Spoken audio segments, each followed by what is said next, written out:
Inyong mga pinang Highland TV. Ang aming channel nakadepende sa inyong lokasyon. Para naman sa mga gumagamit ng free TV o digital smart TV, iposisyon ang inyong antena sa labas ng bahay at hanapin ang Channel 44. Pwede rin kaming subaybayan live sa Regional News Group Luzon Facebook page at RNG Luzon YouTube channel. Araw-araw tumutok para sa mga balita, latest updates at kulitan tuwing umaga.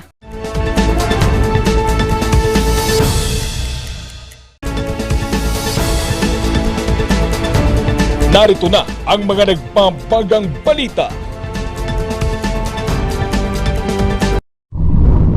Isang patay, isa sugatan sa magkahiwalay na pamamaril sa Abra. Mga kandidato sa pagka-congressman ng Distrito 2 ng Pangasinan, kanya-kanyang gimmick sa pangangampanya. Paggamit ng Baguio City sa hindi aprobadong self-test antigen test kit, kinukwestiyon ng FDA. Mga alagang hayop pwede nang isabay sa biyahe ng isang bus company. At pag-iingat sa mata, dapat daw doblehin ngayong summer.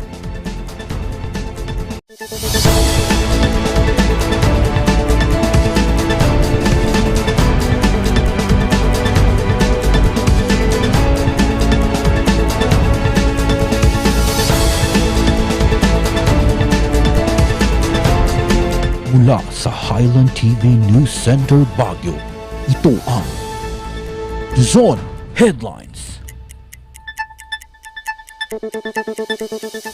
Daimbag nga malem amyanan a Luzon, hatid namin ang mga may init na balita. Dalawang panibagong insidente ng pamamaril ang naitala sa Abra nitong weekend. Isa ang patay at isa naman ang sugatan. Magbabalita, Charles Limon.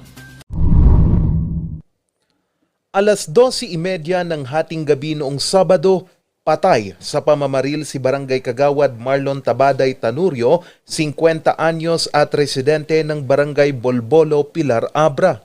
Medyo pa tulala po yung misis ng biktima na hanggang ngayon is parang wala pa siyang masabi masyado kung may nakamukhaan o nakita yung mga gumawa ng mga salarin. Sa inisyal na investigasyon ng pulisya, kasamang natutulog ng biktima ang asawa nito sa kanilang kubo nang magising na lang ang misis nito sa putok ng baril. Ginising ng misis ang biktima pero patay na pala ito dahil sa tama ng bala sa ulo. Dahil sa pagkamatay ng biktima, nabalisa ang misis nito. Kaya mag-alas 6 na ng umaga nang siya'y makapagsumbong sa mga pulis. Wala pang lead ang pulisya sa insidente, kaya bumuo na ang Abra PPO ng Task Force Tanurio na mag-iimbestiga sa insidente. Tanging basyo ng caliber 5.56 mm ang ebidensyang naiwan sa crime scene. Sa Bangged naman, sugatan ng isang lalaki sa pamamaril habang nasa lamay. Kinilala ang biktima na si Felix Buenavista Lumidaw. Nagtamo ito ng tama sa dibdib. Sa inisyal na investigasyon ng pulisya, nagiinuman ang biktima at suspect sa lamay nang biglang pinagbabaril ito ng suspect. Nakikita nating motibo dyan is yung old grudge. Nagkatrabaho pala itong suspect at biktima noong mga unang araw. Nagkaroon sila ng alitan po. So yun ang nakikita nating motibo sa pamamaril. Tumakas ang menor de edad na suspect matapos ang insidente pero agad itong nahuli sa isinagawang manhunt operation. Paglilinaw ng pulisya ng Abra, hindi election-related incidents ang dalawang kaso ng pamamaril sa probinsya. Po yun. Non-ere. Malinaw, no? Non-election-related incident. And then itong sa Bangged naman, yung pangyayari sa Bangged na yung banggit natin kanina ng suspect is minor. Non-ere di po yan. Sa ngayon, inatasan na ang cluster deployment ng Philippine Army, RMFB 15, Abra Mobile Force Company at Special Action Forces sa bayan ng Pilar dahil na rin sa barilan ng security ng Vice Mayor at PNP noong nakaraang linggo. Charles Nicolimon para sa Luzon Headlines.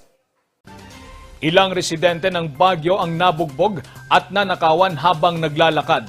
Tiniyak naman ng mga polis na ito'y ine-imbestigahan na. Magbabalita, Randy Guzman. Hindi pa rin makalimutan ni Philip ang kanyang pinagdaanan noong Enero. Binugbog kasi siya ng dalawang hindi pa nakikilalang lalaki sa Aurora Hill, Baguio City. Nakanta ko. Papagilid na sana ako kasi nasa left side sila ng road. Tapos nasa left side din ako na so magkakasalubong sana kami nung time na yun. Pero since yun nga ayokong parang I'm socially awkward kasi so nung time na yon pumagilid ako, pupunta sana ako ng right side ng road. Tapos bigla akong sinuntok na lang sinuntok sa mukha. Yung isa dito sa may lower na dito sa jaw ko. Tapos yung isa naman dito sa ulo. So of course, nagulat ako nung time na yon kasi first time ko lang mangyari sa akin yun. Agad daw siyang nagpunta sa pinakamalapit na istasyon ng pulis para magsumbong pero walang naabutang investigador at pinayuhang bumalik na lang kinaumagahan. Ganito rin ang naranasan ni Abelardo. Binugbog at pinagnakawan siya ng 4 na lalaki 1:00 ng madaling araw kahapon sa Burnham Park. Naglalakad sa unahan namin. Tapos, huminto po sila saglit, tapos may inayos sila sa pantulon nila, ganyan. So, hinayaan lang po namin. Tapos, after 4 to 5 steps po, siguro yun. Nakita ko po, tinuhod po nung isa sa mga lalaki na yun yung kaibigan ko. Tapos, sabi ko po na wag niyo na pagbubugin si Jake kasi kaibigan ko po siya, ganyan. Tapos, sa akin naman po sila lumapit. Tapos, nung nakatayo na po si Jake, sabi ko, tol, takbo ka na, ako na bahala dito. Tapos, ako na po. Nakatakbo rin siya papunta sa kanyang kaibigan matapos ang pamumugbog. Dito na nila napansing nawawala na ang kanilang mga bag at wallet na may mga lamang ATM, pera at IDs. Agad naman daw silang nagpunta sa Station 7 ng Baguio City Police Office. Tagal po nila mag-respond sa amin. Ganyan, sabi po ni Jake na baka pwede po nating balikan yung mga gamit namin, baka iniwan nila. Ganyan, tapos sabi po nung pulis na babae doon, bawal namin iwan yung opisina namin. May ganyan. Nagulat po kami doon kasi bakit matagal yung response ng mobile nila tapos parang wala po silang ganang tumulong. Ganon. Paliwanag naman ng Baguio City Police Office. Po kasi sa kapulisan natin, hindi po kasi lahat ng mga pulis natin na naka-duty dyan sa police station ay investigator. Although mayroon naman silang knowledge on how to investigate, kaya lang may mga naka-designate kasi at siguro nung nagkataon na pumunta yung mga complainant sa ganun, nagkataon din na wala yung naka-in-charge. Siguro misinformation lang siguro, hindi lang siguro nagka-intindihan. Kasi minsan kasi ang ginagawa dyan ng kapulisan natin pag wala yung investigator, initially kinukuha lang yung kung ano yung details ng insidente. Hindi naman daw nila pinababayaan ang mga nagre-report at rumeresponde sa mga sumbong. Ang alam ng iba siguro walang ginawa yung pulis. So sa atin kasi sa radio kasi kaya nga lahat nire-require namin lahat yung mga patrollers natin na may radio kasi dyan tinatawag lang ng base natin. Pinupuntahan yan, baka hindi lang siguro nasabi. Nakuha na rin daw ng mga otoridad ang CCTV footage sa pinangyarihan ng pambubugbog at pagnanakaw at ito'y iniimbestigahan na para matukoy ang pagkakakilanlan ng mga suspect. Dagdag pa niya, magtatalaga pa sila ng mga karagdagang pulis sa iba't ibang parte ng lungsod, lalo na sa mga tourist spots para maiwasan ang mga ganito pang insidente. Randy Guzman para sa Luzon Headlines.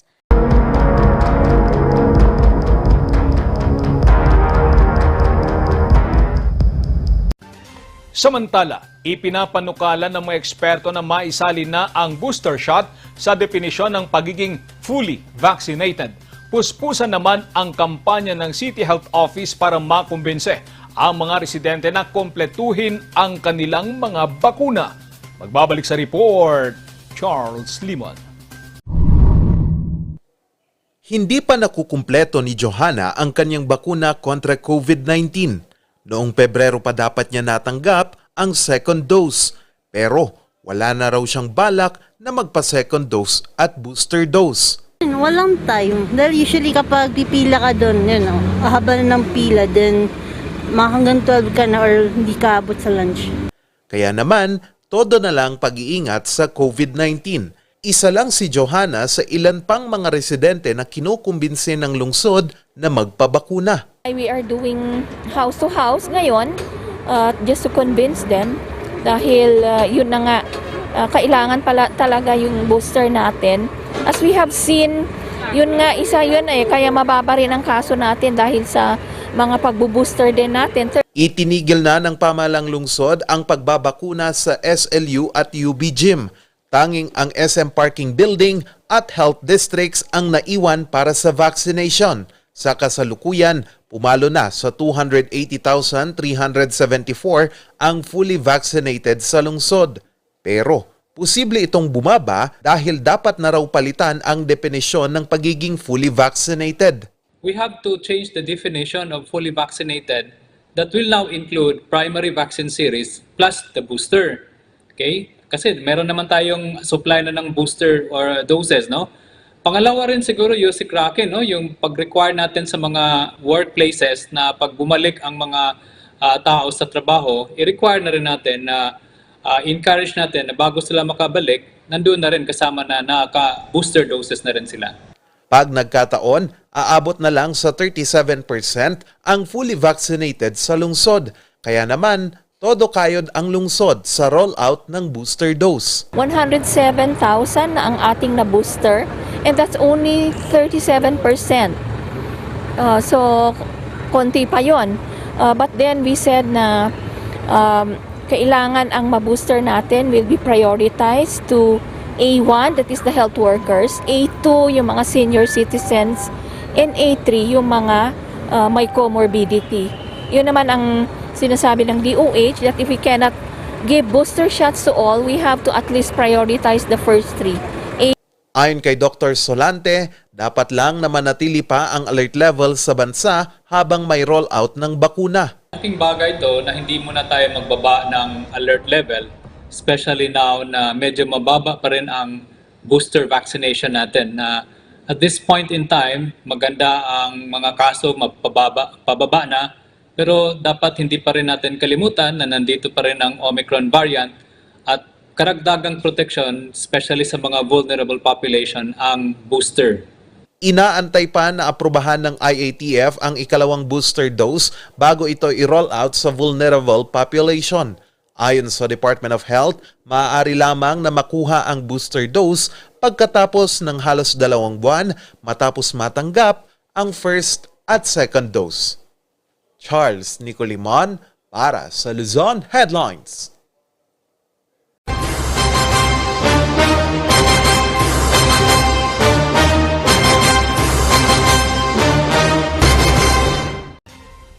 Sa iba pang balita, mga kandidato sa pagka-congressman ng Distrito 2 ng Pangasinan may kanya-kanyang gimmick sa pangangampanya. Naritong report. Magkawangko ang inyong iboto at ka-congressman dito sa ikalawang distrito sa lalawigan ng Pangasinan. Si Mark, kung tawagin siya'y ayuda man. Sabado ng gabi, bayan ng Aguilar ang dinalaw ni Mark Cuangco, ang binansagang ayuda king ng Pangasinan. May mythical mission, intirong Pangasinan at ating tanagagikira, tinulungan to, kanyan sirin, how much more, yat segundo distrito labat, subunggunan to. Mark Cuangco at ating tanagagikira, tayo lilingwalan. Maro, ya Mark ayuda, tanansaman, ginawa to so medical mission, si katayuran balay, siguro yat segundo distrito, mainom ito, walurang balay. Tipakanti pa yung sublay ng congressman tayo. Isama nyo sa kagkaroon ko si kayo, pikakasigid si kayo, ay si Marco Hanco. Siya ang ating congressman. Kumpletong kanyang makandidato para sa lokal na posisyon. Gaya sa ibang bayan na una niyang dinalaw, plataporma, kaugnay sa trabaho, magandang serbisyo, turismo at edukasyon ang sentro ng kanyang talumpati.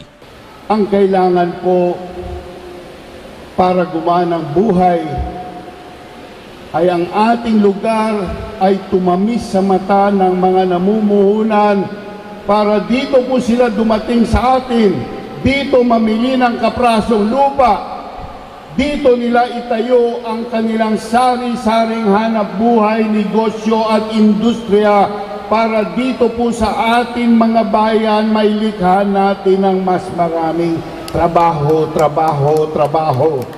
Ako'y dumadalangin na kahit manawari, huwag sanang sungkitin, bikini mong iting na alay mo sa... Bukod sa latagan ng plataporma, may kasiyahan din. Ilay ang mapapaulian. That's what you want. Basta tayo'y magkasama, lagi mayroong umaga, kaganda. Kasunod nito ay ang walang puknat na selfie. Ayon kay Cuangco, kumpara sa mga unang araw ng kanyang pag-iikot, ramdam na raw niya ang mas mainit na pagtanggap ng mga taga-Distrito 2. Ngayon ko lang nakita ito sa Aguilar na kasi alam nyo yung nami-meet namin mga maliliit na grupo. Pero ngayon nagkumpul-kumpul. Ang ganda, ang sarap, ang nakakataba ng puso. And ganado ako ngayon. Binigyan nila ako ng lakas. Para sa kanya, bunga ito ng masigasig na pangangampanya at pamimigay ng ayuda mula nang mag-umpisa ang pandemya. Perseverance, tingin ko.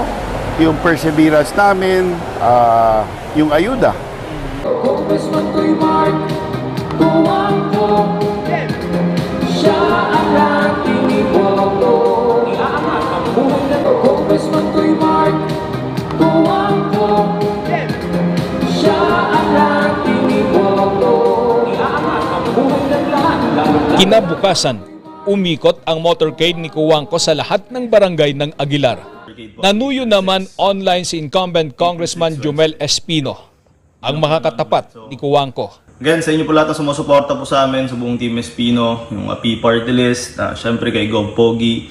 Salamat po sa lahat po ng pinupuntahan namin mga barangay, napakainit po ng inyong pagtanggap. Sa kabila ng mainit na panahon, wala ring tigil ang pag-ikot ng kanyang motorcade at campaign rally sa iba't ibang bayan ng Distrito 2 ng Pangasinan.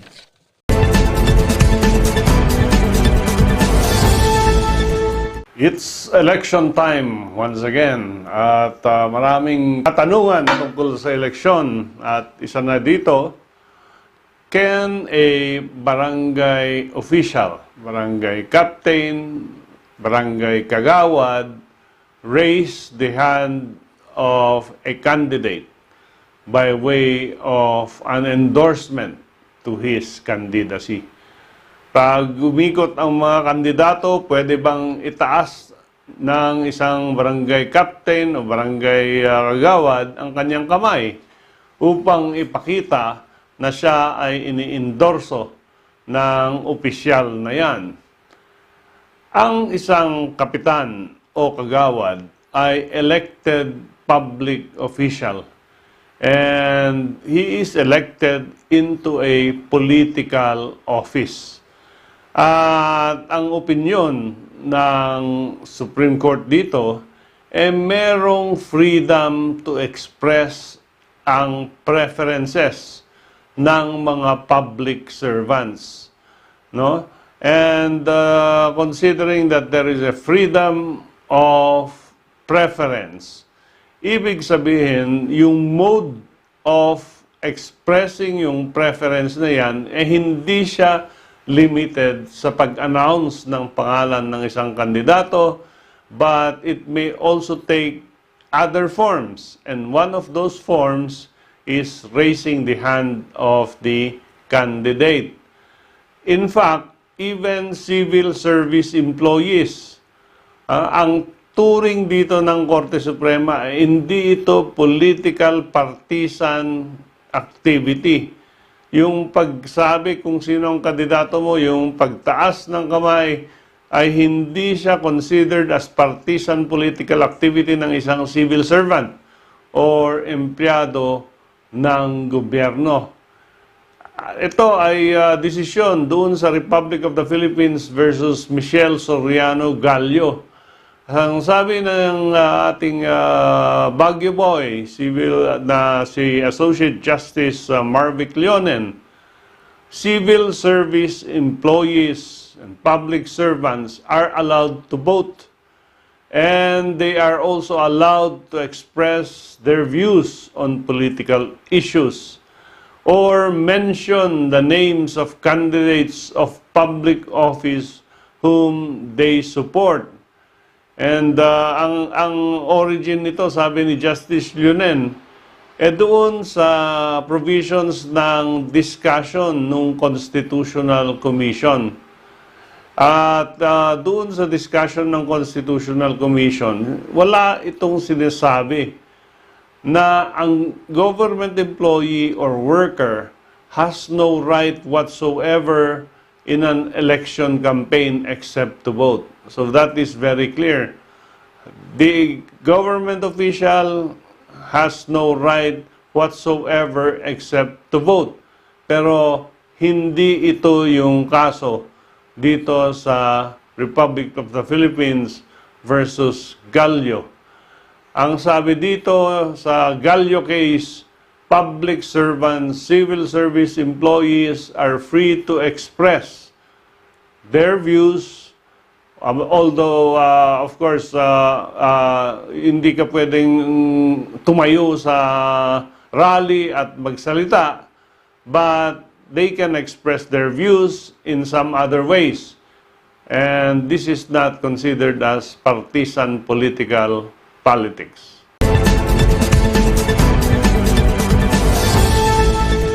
Ang bahaging ito ay hatid sa inyo ng Pines Estate and Gaming Corporation. Susunod, paggamit ng Baguio City sa hindi aprobadong self-test antigen test kit, kinukwestiyon ng FDA. Iyan at iba pang balita. Abangan!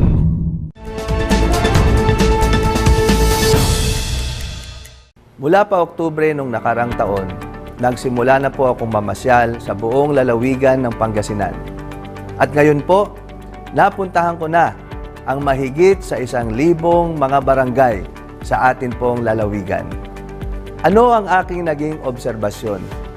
Napakarami pala sa ating mga kababayan ang naghihirap. Ngunit ano ang solusyon? Trabaho, trabaho at mas marami pa pong trabaho. Trabaho ang susi para makabangon tayo muli. Ginawa na po natin yan sa 5th District of Pangasinan.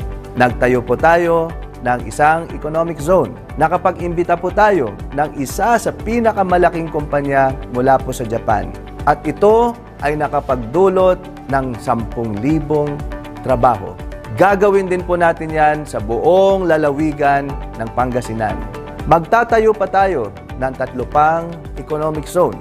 Para po sa loob ng 5 taon, ito po ay makakapagbigay ng karagdagang 50,000 jobs para po sa mga Pangasinense. Hindi ito pangako. Ito po ang aking trabaho. Ako, si Ramon Gico III, kasama nyo sa pagtupad ng pangarap para sa maunlad na Pangasinan.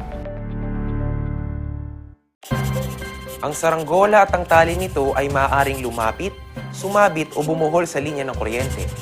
Dahil sa lakas ng kuryenteng dumadaloy sa linyang ito, ang paglapit at pagdikit ng anumang bagay na hawak ng tao tulad ng tali ng saranggola ay maaaring daluyan ng kuryente at maging sanhi ng aksidente o pagkamatay. Maaari ring maantala ang daloy ng kuryente dahil dito.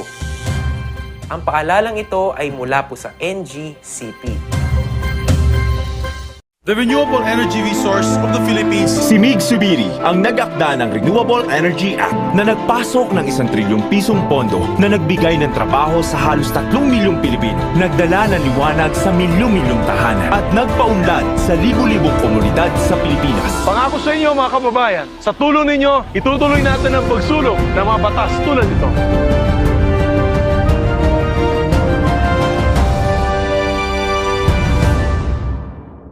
Hello, good morning, TJ Home Builders po.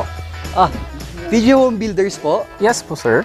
Sir, paano po umorder online ng mga hardware supplies? Yes po, sir. Madali lang naman pong mag-order through our Facebook page po. Punta lang po kayo sa facebook.com/TJHomeBuilders at i-message nyo na lang po kami doon at meron lang pong sasagot sa inyo. So, meron po tayong indoor, outdoor, tsaka meron din po tayong for kitchen, for bathroom, at mga lightings po. Sir, ang TJ Home Builders po ay isang tindahan na nag-o-offer po ng mga finishing material. Easy to install at mas makakatipid po sila ng oras at sa pera po nila. Mas concentrated po kami sa mga modern materials. TJ Home Builders! We turn houses into homes! The Baguio Country Club, the first and only 5-star mountain resort in the Philippines, is fully equipped and ready to welcome you back. The club has thoroughly worked on adapting to the new normal. The usage of any of the facilities and amenities of the club is governed with specific rules, regulations, and procedures in accordance to the medical, physical distancing, and disinfecting protocols. And as you return back here to your second home and make new memories with us, we assure you that at the Baguio Country Club, you do not have to worry because we can assure you that the club continuously puts great importance to the health, safety, and wellness of its members, guests, and employees. Probinsyano ako, party list. Number 25 sa inyong mga balota. Probinsyano ako. Coronavirus. Dahil dito, may mga bagay na hindi mo na magagawa. Ngunit, may katuwang ka. PDA or Pau de Arco Herbal Capsule na may antiviral quercetin at immunity booster. Mag-PDA or Pau de Arco Herbal Capsule araw-araw. Para iwas sakit, iwas virus. PDA. Proteksyon, depensa, alay sa kalusugan. PDA or Pau de Arco Herbal Capsule is available in all leading drugstores nationwide. Another quality product of Aldrich Corporation.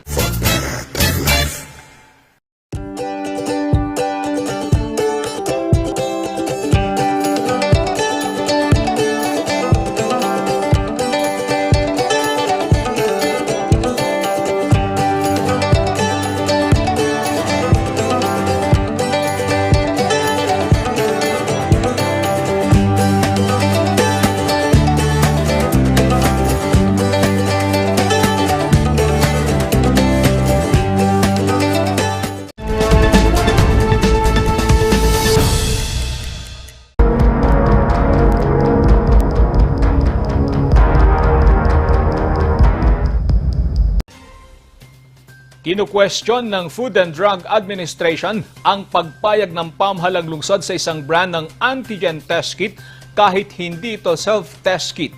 Binuweltahan naman ito ng pamahalang lungsod. Magbabalita, Charles Limon. Sa sulat na pinadala ng Food and Drug Administration noong 8 ng Marso, kwinestyon ng Food and Drug Administration ang pagpapahintulot ng pamahalang lungsod ng iChroma COVID-19 AG test kit. Ayon kasi sa FDA, inaprubahan itong gamitin ng lungsod sa pilot test ng antigen self-test kit sa mga barangay sa lungsod. Dahil dito, nahaharap ang lungsod sa paglabag sa Republic Act 9711 o ang Food and Drug Act of 2009 dahil hindi registered ang iChroma COVID-19 AG test kit bilang self-test kit. Kaya naman, pinagpapaliwanag ngayon ang pamahalaang lungsod. Sinagot naman ito ng City Health Services Office. Initially, yun ang tinitingnan natin as self-test. Pero hindi na nga nangyari yun. Di ba sinabi pa ni Mayor na hybrid? pwedeng self-test pero pwede ring magpa-test doon sa health center. But it never happened. Hindi na nangyari yon sa iChroma. Hindi talaga self-test ang nangyari. So, it was done in the barangays na merong gumagawa na medical technologies na hinire din ng company ng iChroma. So, itinigil na ng pamahalang lungsod ang paggamit ng iChroma dahil na din sa pagbaba ng mga kaso sa lungsod. Ginamit lang daw ito noong surge ng Omicron noong Enero dahil nagkaubusan ng test kits at sa clustering ng mga kaso sa mga barangay noon. Experts, pagka mababa ang positivity rate, ang reliability din ng antigen ay mababa rin. So we do not really actually recommend antigen testing right now. RT-PCR naman. RT-PCR pa rin. It's still the gold standard, ang RT-PCR. Sa inilabas na guidelines ng DOH kaugnay sa paggamit ng antigen self-test kit, dapat manguna ang mga LGUs sa pagbili, pag-distribute at paggamit ng antigen self-test kit upang masiguro ang maayos nitong paggamit. Limitado lang ito sa mga symptomatic na mga pasyente itong araw matapos makaranas ng sintomas. Wala pa namang komento ang FDA ukol sa naging sagot ng pamahalang lungsod dito. Charles Nicolimon para sa Luzon Headlines. Mga alagang hayop pwede nang isama sa biyahe ng isang bus company. May kwento si Trisha Calera.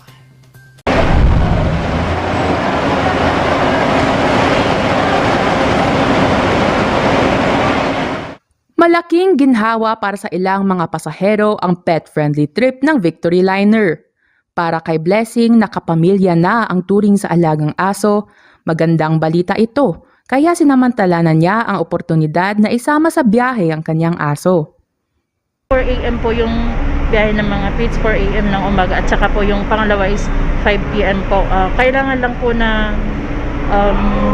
magpa-reserve ka po doon sa magkatabi po kayo. Tapos kung ano po yung payment ng isang, yung bayad ko po, yun din po ang payment sa kanya. Kasi parang family po yung touring po natin. Kaya ituring po natin siyang pamilya. Ganun. Para maisdama sa biyahe, kailangan aniyang sundin ang mga patakaran. Bago po siya ibiyahe na paliguan, malinis po siya para at least yung atmosphere po sa loob ng bus. Hindi nakaka-apekto sa mga kasamahan po natin. At saka kailangan po bigyan po siya ng pampers at saka para yung dumi po niya is hindi po mag-spread out po sa loob ng bus. Bagamat natuwa ang mga pet owners, may ilang pasahero naman ang naghayag ng kanilang pag-aalala, lalo na ang mga may allergy o phobia sa mga alagang hayop. Victory, para sa mga pets payagan sumakay, siguro dapat i-inform muna yung mga kasama sa bus na yung bus na yun ay meron na isasakay na aso o di kaya pusa o ano pa mang animals na isasakay nila sa bus kasi sasakay yun sa loob, hindi yun isa baba dahil mainit. Ayon naman kay George, isang dispatcher ng Victory Liner, may mga dapat isaalang-alang ang mga pasaherong babiyahe kasama ang kanilang mga alagang hayop. Naka-diaper po ma'am, saka naka-cage. Okay na po yun ma'am. Para po makasakay din ma'am kasi kawawa din po kung hindi natin naisakay at pasahero din po yung mga saka magbabayad din po yung yung alaga para katumbas po ng isang tao. Para sa mga nais bumiyahe kasama ang kanilang mga alaga, puntahan ang Facebook page ng Victory Liner para sa karagdagang impormasyon tungkol sa schedule at guidelines. Trisha Calera para sa Luzon Headlines. Ipinapanukala naman ngayon ang pagtatayo ng tirahan ng mga asong gala. Magbabalita, Randy Guzman. Sa datos ng City Veterinary Office, 10 kada araw ang mga asong galang kanilang nahuhuli. Mula sa kabuuang bilang, 70% lamang daw sa mga ito ang nababawi ng mga may-ari. Depende kasi may ordinance tayo, responsibility ownership. Pag 3 days na hindi na hindi nakuha yung aso, pwede nang ipa-adapt. Pagkatapos, kung wala talaga mag-a-adapt, kailangan euthanize kasi para hindi maraming asong aalagaan. Kaya naman, pinapanukala ngayon ni Vice Mayor Attorney Faustino Oloan ang pagtatayo ng panibagong shelter para sa mga asong gala. In-identify ng Sibaw doon sa Sibaw office, malapit lang doon. It's a small place, but I think that is enough. Sir, ilang story at ano yung facilities na The possible is it should be, naman is it's for a pit building, so it should be limited only to 2 stories purposely. Then on the basement it would be an office. Which will take care really of the welfare of animals. 50 ang target nilang capacity ng shelter. There are many reports about abuses, etc. But of course, there is also a reason for our officials. And yun nga, very limited yung lugar, na di ba pag nilalagay lang sa cage, hindi naman tama yon. That is an abuse or animal abuse. So yun ang focus. Mas mapapadali rin daw ang pag-aampon ng mga aso mula sa shelter dahil barangay certificate na nagpapatunay na pwede silang mag-alaga ng aso sa kanilang tinitirhan at karagdagang kabayaran na lamang ang kinakailangan nilang ipakita sa mga namamahala sa shelter. Makakatulong naman yan, makakatulong kasi at the same time na may bago tayong shelter, kailangan pa rin aggressive tayo sa advocacy natin sa responsible pet ownership. Mababawasan na rin daw ang tsansang isa-ilalim sa euthanasia ang mga mahuhuling aso dahil magkakaroon na daw sila ng sapat na pondo para sa pag-aalaga sa kanila. Pinag-aaralan pa kung magkano ang budget na kakailanganin para sa pagtatayo ng pinapanukalang shelter lalo na't kasama rito ang para sa pagkain at iba pang pangunahing pangangailangan ng mga aso. Randy Guzman para sa Luzon Headlines. Pag-iingat sa mata, dapat daw doblehin ngayong summer ang kwento. Susunod na.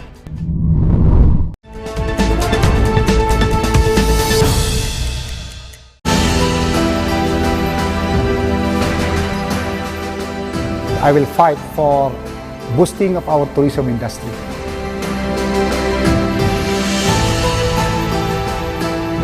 Economic growth corridor in the Cordillera. Programs for our education, employment, and sports development. Ang tao talagang maninindigan yan para sa kanyang kabuhayan at kinabukasan.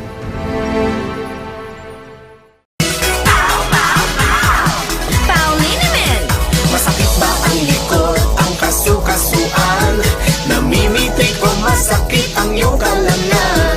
May rayuma, arthritis o nahihilo? May stiff neck, flatulence o masakit ang ulo? Sa Pauliniment, ginhaway, garantisado. Pauliniment, isang pahid ka lang. Dahil walang ow sa pow! Salamat kay Senator Migs dahil natulungan niya ang aming negosyo ngayong pandemic dahil sa Bayanihan Act. Salamat Senator Migs. Hulog ka ng langit sa industriya namin. Sa lahat kaming magsasaka ng tubo sa buong Pilipinas. Salamat kay Senator Migs at itinaguyod niya ang karapatan ng aming kapatiran. Salamat Senator Migs sa pagbigay ng malakas na ngipin sa anti-hazing law. Tuloy-tuloy lang po ang serbisyo ng inyong trabahador sa Senado. Sa milk tea ng batang 90s, tara't atin lang i-try. Ang batang 90s milk tea, di ka magsisisi, promise. Sa milk tea ng batang 90s. Itultulo tayo iti panagmaymay sa para iti ayaitan tayo nga probinsya iti Benguet. Mas pinapintas tayo iti serbisyo iti Benguet General Hospital nga agitited iti libre nga hospitalization para kadagiti marigrigat. Itultulo tayo nga mapapintasan dagiti farm to market roads tayo para kadagiti farmers. Papintasan tayo pa iti turismo, scholarship program para kadagiti ubing. Itultuloy tayo iti good governance that our province deserves. Re-elect Governor Dr. Melcher Daginistiklas for healthier Benguet. Mazar Music offers a complete line of musical instruments.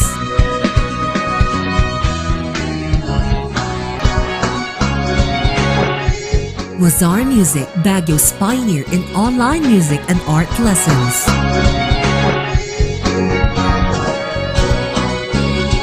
Mazar Music, bringing music closer to your hearts.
Dobleng pag-iingat para sa mga mata ang payo ng mga eksperto lalo na ngayong panahon ng tag-init. Ang buong detalye sa report ni Randy Guzman. Isa sa mga uso ngayong panahon ng tag-init ay ang seasonal sore eyes o conjunctivitis. Pag yung seasonal during summer, naglalabasan yung mga virus that causes yung conjunctivitis, yung pamamaga ng conjunctiva natin. So isang factor yung seasonal nga during summer, mas active sila. Pamumula at pangangati, pagluluha, fluid discharge sa mata, at paghapdi ng mga ito ang kadalasang sintomas. Malaki raw ang tsansang maipasa ito. Don't touch your eyes. Don't rub kung may irritation na tayo, Iwasan natin na hawakan yung mga kamay. Tapos yung paghuhugas, lagi ng kamay at mukha ng clean soap and water. Then kung may discharge na, hugasan natin yung discharge, yung mga mota na whitish, yellowish or greenish discharge, hugasan natin. Then you can use also yung mga cotton balls, basahin ng lukewarm water, then yun yung pagtanggal natin. Tapos ugaling maghugas lagi ng kamay, lalo na pag yung nag-apply din tayo ng mga ointment, yung mga drops, then don't share personal hygienes muna. Kagaya ng mga face towel, yung makeup, contact lens, eyeglasses, and Maliban sa seasonal sore eyes, uso rin daw ang dry eyes dahil sa init ng panahon. Para maiwasan ito, ugaling uminom ng maraming tubig, maglagay ng eye drops, pag-iwas sa pagtitig sa araw, pagpapahinga sa mga mata kada 20 minuto at pagsusuot ng eyeglass at sunglasses. Pero, babala niya, gumamit ng mga aprobadong eyewear. Kasi na yung mga nabibili lang dyan sa tabi-tabi, yung mga over-the-counter na hindi naman siya ophthalmic lenses, so hindi siya nag-absorb ng UV rays. Kaya yan po lagi ang sinasabi natin na avoid using yung mga over-the-counter na eyeglasses. Especially nga yung mga ang dami sa online, ano? Yung mga sinasabi na blue filtered lens, mga anti-radiation, nako, yan po ang number 1 na problema natin ngayon. Kapag hindi maprotektahan ng maayos ang mga mata, maaaring masunog ang retina na maaaring mauwi sa pagkabulag. Randy Guzman para sa Luzon Headlines. Randy Guzman, News Force, North Luzon. At yan ang mga balitang nakalap ngayong araw. Maraming salamat at muli, magandang gabi po sa ating lahat.